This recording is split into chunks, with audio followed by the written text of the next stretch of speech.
پوری دنیا جہاں بڑی بڑی زمینی گاڑیاں بنا رہی تھی، وہیں رشیا نے 26 فیٹ اونچا اور 110 فیٹ لمبا مل Mi-26 ہیلی کاپٹر بنایا، جس نے دوسرے تمام ہیلی کاپٹرز کو بھی پیچھے چھوڑ دیا۔ اس جائنٹ ہیلی کاپٹر کا ٹیک آف ویٹ تقریباً 56 ٹن ہے، جو کہ 10 بڑے افریقن ایلیفینٹ کو لے جانے کے لیے کافی ہے۔ امریکن AH-64 اپاچی ہیلی کاپٹر کے مقابلے میں، جس کا ٹیک آف ویٹ 10,432 kg ہے، مل Mi-26 ہیلی کاپٹر کا ٹیک آف ویٹ 55,700 kg ہے۔ 500 میل کی پرواز کی حد کے ساتھ مل Mi-26 کو بڑے پیلوڈز کو مشکل سے پہنچانے والی جگہوں تک حفاظت سے پہنچانے کے لیے بلایا جاتا ہے۔ اس ہیلی کاپٹر کا day to day work normally دوسرے چھوٹے ہیلی کاپٹرز کو ایک جگہ سے دوسری جگہ منتقل کرنا ہے، لیکن اسے غیر معمولی مشن کے لیے بھی استعمال کیا جاتا ہے، جیسے کہ اس نے ایک بار 2300 سال پرانے فریز وولی ماموت کی باڈی کو سائبیریا کے برفانی علاقوں سے باہر نکالنے میں مدد کی تھی۔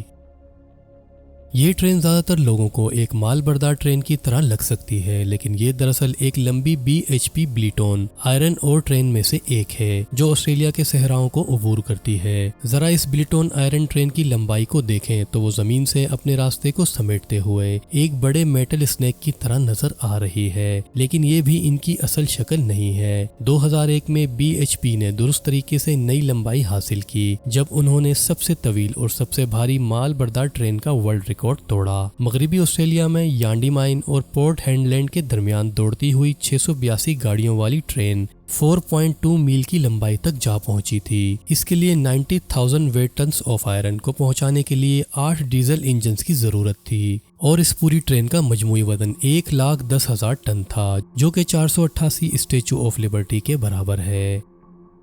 زمین سے خلا میں راکٹ پہنچانا کوئی آسان کام نہیں ہے، لیکن کیا آپ نے کبھی سوچا ہے کہ یہ بڑا سا راکٹ اپنی لانچ والی جگہ تک کیسے پہنچتا ہے؟ تو آئیے میں آپ کو بتاتا ہوں۔ ان راکٹس کو ناسا کی کرولر ٹرانسپورٹر کے ذریعے ٹرانسپورٹ کیا جاتا ہے۔ 131 فیٹ لینتھ، 114 فیٹ ویڈتھ اور 26 فیٹ ہائٹ کے ساتھ یہ جائنٹ وہیکل مشین پچھلے 55 سالوں سے راکٹس اور خلائی جہازوں کو Canadian space centre assembly building سے لانچ پیڈ تک لے جانے کے لیے استعمال کی جا رہی ہے۔ ہر ٹرانسپورٹر کا وزن 100 M4 شیرمن ٹینکس کے برابر ہوتا ہے، جن میں سے ہر ایک 3,150 ٹن سے 3,300 ٹن وزن کے ساتھ ہوتے ہیں۔ اپنے بہت زیادہ وزن کی بدولت یہ صرف 1 میل فی گھنٹہ کی رفتار سے سفر کرتے ہیں، اور اتنے بڑے سائز کے باوجود اس کرولر ٹرانسپورٹر کی رفتار کو آپ پیدل چلتے ہوئے بھی پیچھے چھوڑ سکتے ہیں، لیکن ان کی اتنی آہستہ رفتار کی وجہ ان کے اوپر موجود لوڈنگ کی صلاحیت کو پورا کرنا ہے، اور ہر ایک کرولر ٹرانسپورٹر 8,000 ٹن تک لوڈ لے جانے کے قابل ہے، لیکن یہ 25 بوئنگ 777 جہازوں کے وزن کو اٹھا سکتے ہیں۔ کرولر ٹرانسپورٹرز وہیکلز نے اپنا سب سے پہلا راکٹ 1966 میں منتقل کیا تھا،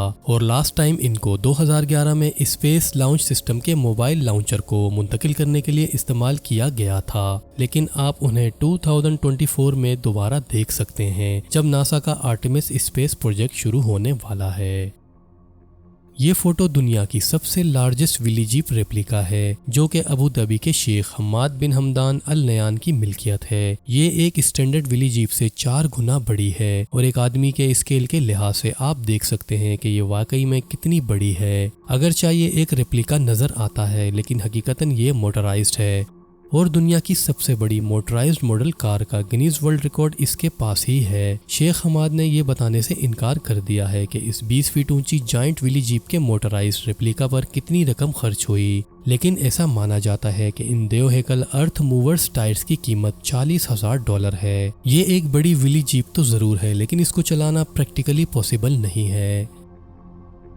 اس کار کا نام امریکن ڈریم ہے۔ 30.5 میٹر لمبی اس کار کو 1980 میں بنایا گیا تھا، جب ایک وائلڈ کار کسٹمائزر جے اوہربرگ دنیا کی سب سے لمبی کار کو بنانے کے لیے اپنا خواب پورا کرنے کے لیے نکلا۔ یہ ابتدائی طور پر 1970 کی دہائی کی کیڈلاک ایلڈراڈور کی طرح تھی، لیکن بعد میں بڑے پیمانے پر موڈیفیکیشن کے بعد کار بمشکل ہی پہچانی جا سکتی تھی۔ اس کار میں 26 پہیے تھے، لیکن جاکوزی کے بغیر یہ ریئل امریکن ڈریم کار نہیں تھی، جن میں سے ایک ہیلی ویٹ اس کے ساتھ عقب میں نصب کیا گیا تھا۔ ان تمام تراشوں اور خراشوں کے ساتھ اس کار کی قیمت 1980 کی دہائی میں $2 ملین تھی، لیکن افسوسناک بات یہ تھی کہ یہ امریکن ڈریم اتنا طویل نہیں تھا۔ اس کا استعمال تب تک ممکن تھا جب تک یہ سیدھی لائن میں جا رہی ہو، اور ساتھ ہی اسے 1 میل کا فاصلہ طے کرنے کے لیے 4 لیٹر فیول کی ضرورت تھی۔